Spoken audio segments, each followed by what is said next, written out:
Big foot fire बस। एक गांव में कुछ अलग ही हो रहा था। लोग बड़ी ही उत्सुकता से एक बिग फुट फायर बस में चढ़ने के लिए भीड़ कर रहे थे। गांव के सारे लोग ऑटो या किसी दूसरे वाहन के सफर को छोड़कर उस बिग फुट फायर बस में ही सफर करने लगे थे। लेकिन आखिर ये बिग फुट फायर बस की कहानी क्या है, चलिए आज हम सब ये जानते हैं। दरअसल चंदापुरी नाम के गांव में 3 लोगों का एक परिवार रहता था। परिवार में माँ, बेटा सौरभ और बेटी सौरभी थे। घर का सारा भार सौरभ पर था। सौरभ कोई भी काम करके जैसे तैसे अपना घर चलाया करता था। देश में लगा लॉकडाउन खत्म होने के बाद उसे समझ नहीं आ रहा था कि कौन सी नौकरी करे या क्या काम करे। तभी एक दिन वो घर नाराज होकर बैठा था। उसकी माँ उसे देखकर कहती है, तुम्हारे पिताजी एक बस मैकेनिक थे और तुम्हें भी मैकेनिक का काम आता है। अगर तुम यही काम थोड़ा अच्छे से सीख लो तो हमारी परेशानी खत्म हो सकती है और हमें थोड़े बहुत पैसे भी मिल सकते हैं। हाँ माँ, मैं थोड़ा बहुत तो मैकेनिक का काम जानता हूँ, मैं मेहनत करूँगा माँ। ऐसा कहकर सौरभ अपने पिता के जैसे ही एक मैकेनिक का काम शुरू करता है। एक दिन उसे उसी गैराज में एक पुरानी सी बस पड़ी हुई दिखती है। सौरभ अपने मालिक से पूछता है, मालिक, इस बस को क्या हुआ? बहुत साल से ये ऐसी ही पड़ी हुई है। अरे ये किसी काम की नहीं है बेटा, ये तो बस बेकार है। अगर ये बस आपके किसी काम की नहीं है तो क्या मैं इस बस पर काम कर सकता हूँ? हाँ हाँ बेटा, चाहो तो तुम इस बस को ले जा सकते हो। इसे यहाँ रखो या अपने घर पर, मुझे कोई फर्क नहीं पड़ता। सौरभ की माँ ने उसे बताया था कि इस दुनिया में कोई भी चीज बेकार नहीं होती, बस उसका इस्तेमाल करना हमें आना चाहिए। ये सोचकर सौरभ उस बस को घर लेकर आता है और उसे घर के गैराज में रखकर बस के टायर निकालकर ट्रैक्टर के टायर लगा देता है और उसका इंजन भी ठीक करवाता है। और इस तरह से वो एक नई किस्म की बिग फुट टायर बस बनाता है। तब वो बस बहुत बड़ी और बहुत अलग दिखने लगती है। सौरभ सोचता है, अब मैं इस बस का ट्रायल लेकर देखता हूँ और फिर घर जाकर सबको दिखाऊंगा। ऐसा कहकर वो बिग फुट टायर बस जैसे ही शुरू करता है, उसके टायर अपने आप जलने लगते हैं। यह देखकर सौरभ तुरंत बस को बंद करता है और नीचे उतरकर देखता है कि आग क्यों लगी। लेकिन तब तक आग रुक जाती है और सौरभ फिर से बस चलाने लगता है तो देखता है कि बस के टायर में फिर से आग लग गई। यह देखकर सौरभ बहुत घबरा जाता है और सोचता है, अरे ये क्या हो रहा है? बस चलने लगती है तो टायर में आग लगती है और रोकता हूं तो बंद हो जाती है। आखिर ये हो क्या रहा है? वो बहुत कोशिश करता है, लेकिन कोशिश करने के बहुत देर बाद भी उसे समझ नहीं आता कि क्या माजरा है और वो बस को लेकर घर आ जाता है। उस बिग फुट टायर बस को देखकर उसकी माँ कहती है, अरे सौरभ, ये कैसी बस है बेटा? मैंने आज तक ऐसी बस नहीं देखी। इतने बड़े बड़े टायर पर ये बस कैसे चल रही है? अरे वाह भैया, ये बड़े बड़े टायर वाली बिग फुट बस तो बहुत ही अच्छी है। लेकिन भैया, आप इस बस से क्या करने वाले हो? मैंने देखा है कि हमारे गांव वालों को शहर जाने में बड़ी ही दुविधा होती है, क्योंकि गांव में बस की सुविधा नहीं है। इसलिए मैंने सोचा कि इस बस को चलाकर सबको अच्छी बस सर्विस दूंगा, जिससे मुझे भी थोड़े बहुत पैसे मिल जाएंगे। अरे वाह बेटा, ये तो तुमने बहुत ही अच्छा सोचा है। ये कहकर सौरभ माँ का आशीर्वाद लेता है, लेकिन उसके मन में आग का ख्याल चलता ही रहता है। इसलिए वो सोचता है कि एक बार हिम्मत करके बस को चला कर ही देखे और सौरभ उस बस को चलाने के लिए निकलता है। बस दौड़ती रहती है और तभी टायर्स को आग लगती है, लेकिन उस वजह से बस को कोई भी नुकसान नहीं होता। इधर बिग फुट टायर बस को देखकर सारे लोग आश्चर्यचकित होते हैं। गांव के लोगों में से एक आदमी कहता है, अरे ये तो कोई नई किस्म की बस लग रही है, आग उगलने वाली। सही कहा यार, एक जमाने में सौरभ के पिता बड़े मैकेनिक थे, अब सौरभ में भी वो हुनर आ गया है। हाँ, जो भी है, लेकिन बस तो बड़ी मजेदार है। इस बिग फुट फायर बस में एक बार तो सफर करना ही पड़ेगा। लोगों को भी सौरभ की बिग फुट फायर बस बहुत पसंद आती है। सौरभ भी टायर को लगने वाली आग से किसी को कोई नुकसान नहीं होगा, इस बात की हामी देता है। ये सुनकर लोग भी सौरभ की बस में सफर करने लगते हैं। चलो चलो भाइयों, जल्दी आओ, इस बिग फुट फायर बस में आराम से नया सफर करो, चलो चलो। तो इस तरह उस दिन से उस गांव के और आसपास के सारे गांव के लोग सौरभ की बिग फुट फायर बस में बैठने के लिए भीड़ कर सफर करने लगते हैं। बिग फुट फायर बस की वजह से सौरभ अच्छा खासा कमाने लगता है और जिस वजह से उसका परिवार भी खुश रहने लगा। घोड़े का विश्वास। उदयपुर नाम के गांव में सईदुलू नाम का व्यक्ति रहता था। सईदुलू घोड़ा गाड़ी चलाकर जीवन गुजारा करता था। उनके पास माया नाम का घोड़ा रहा करता था। वो बहुत वफादार था। माया बहुत चालाक, चतुर और बलशाली घोड़ा था। सईदुलू रोज घोड़े गाड़ी चला के बहुत सारा पैसा कमाया। सईदुलू बहुत अमीर बन गया। वो पैसों के साथ साथ स्वार्थ भी वैसे ही कमाया। वैसे कुछ साल गुजरने के बाद माया के पैर में जख्म हुआ। वो घाव इतना बढ़ गया कि वो चल नहीं पाई। सईदुलू वो गौर करके उसके पैरों में दवाई लगाकर पट्टी बांधा, पर वो घाव कम होने के बजाय बढ़कर बड़ा हो गया और वो कमजोर पड़ गया। वो गौर किया सईदुलू वेटरनरी डॉक्टर के पास जाकर उसे अपने साथ घर लेकर आया। माया को देखकर वो डॉक्टर, सईदुलू घाव बहुत बड़ा है, कम होने के लिए बहुत समय लगेगा। कितने दिन लगेंगे डॉक्टर साहब? कम से कम 1 महीना लगेगा। उसे आराम दे, अच्छी दवाई दे। ठीक है डॉक्टर साहब। 1 महीने के बाद माया ठीक हुआ।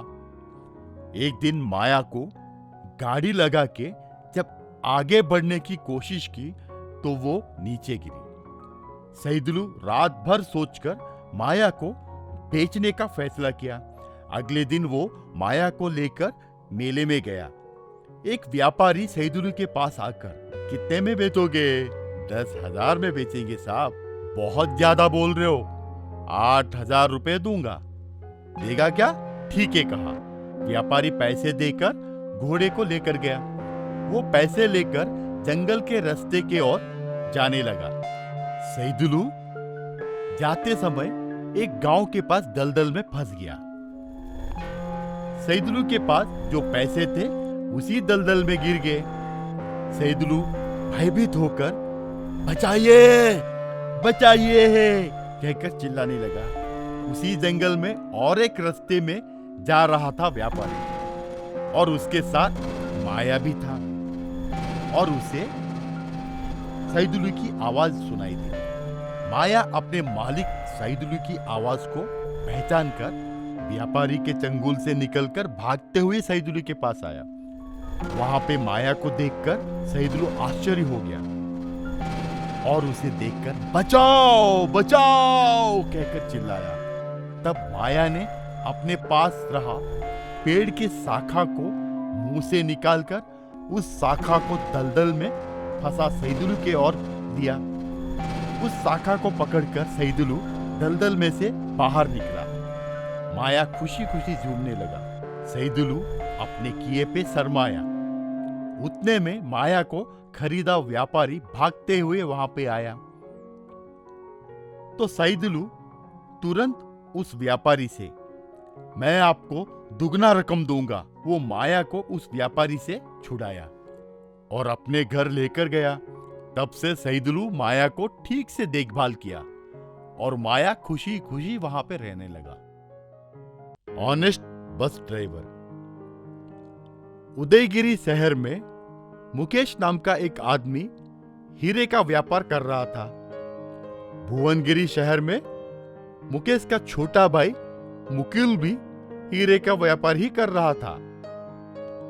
2 भाई अलग शहर में एक ही व्यवसाय में होने के कारण मुकुल ने महेश को फोन किया, भाई मुझे कुछ हीरे चाहिए, क्या आप उन्हें भुवनगिरी में लाएंगे? मैं कल लेकर आता हूं भाई।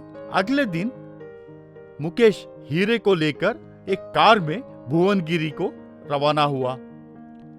कुछ दूर जाने के बाद कार बीच में ही खराब हो गया। अरे क्या बात है, अचानक ये कार क्यों रुक गई? हे भगवान, इसको अभी खराब होना था। हीरे लेकर कार से उतरा और सड़क पे खड़े होकर दूसरा कोई गाड़ी के लिए देख रहा था। देर बाद उसे एक बस आती दिखाई दी और उसने उस बस को रुकाया। बस मुकेश के पास आकर रुकी। ड्राइवर रमेश ने, कहाँ जाना है सर? मुझे भुवनगिरी जाना है। आ जाइए सर, ये बस भुवनगिरी ही जाती है। तब मुकेश बस में बैठा। बस चलती ही गई। थोड़ी देर बाद बस भुवनगिरी पहुंची। मुकेश बस से नीचे उतरते समय हीरे की थैली उसके जेब में से बस में गिर गया। इस पर मुकेश का कोई ध्यान नहीं था और मुकुल के घर पे जाके वो पहुंच गया। उस दिन बस की वो आखिरी यात्रा होने के कारण सब लोग बस में से उतर गए और रमेश भी घर चला गया। मुकुल के घर पहुंचने के बाद उसे पता चला कि उसके पास हीरे नहीं हैं। अगले दिन रमेश बस की सफाई करते समय उसे एक थैली दिखाई दिया। थैली में हीरे देखकर वो चौंक गया। उसी समय उसका बेटा जो बाहर खेल रहा था, अचानक वो नीचे गिर गया। ये देखकर रमेश उसको अस्पताल लेकर गया। डॉक्टर उसके बेटे की हालत को देखकर, आपके बेटे को दिल में छेद है, जल्दी ऑपरेशन करना पड़ेगा, आप पैसे का इंतजाम कर लीजिए। डॉक्टर की बातें सुनकर रमेश को मालूम तो था कि ऑपरेशन के लिए ज्यादा पैसे खर्च होंगे और ज्यादा आवश्यकता भी थी। तभी रमेश सोच में गिरा, क्यों ना उस हीरे को बेचकर मैं मेरे बेटे का ऑपरेशन करूं। मगर रमेश एक ईमानदार सच्चा आदमी होने के कारण वो डर गया। वो उस हीरे को पुलिस स्टेशन में लेकर गया। एसआई मुकेश को फोन करके हीरे मिलने की खबर दिया और उसे लेने के लिए पुलिस स्टेशन बुलाए। क्या ये आपके हीरे हैं? हाँ सर, ये मेरे ही हैं। तो मुकेश हीरे की थैली दिया और उसे जांचने के लिए कहा। धन्यवाद सर, धन्यवाद मेरे लिए नहीं है, उस व्यक्ति को बताओ जो तुम्हारे हीरे को लेकर आया है। फिर मुकेश रमेश की ओर देखा। आप वो बस ड्राइवर है ना? हाँ सर, मैं ही हूँ। क्या आप जानते हैं कि इस थैली में हीरे हैं? मुझे पता है सर, लेकिन ये नहीं पता कि कितने हैं। क्या सब कुछ ठीक तो है ना सर? हाँ, सब ठीक है सर, मेरा बेटा अस्पताल में है।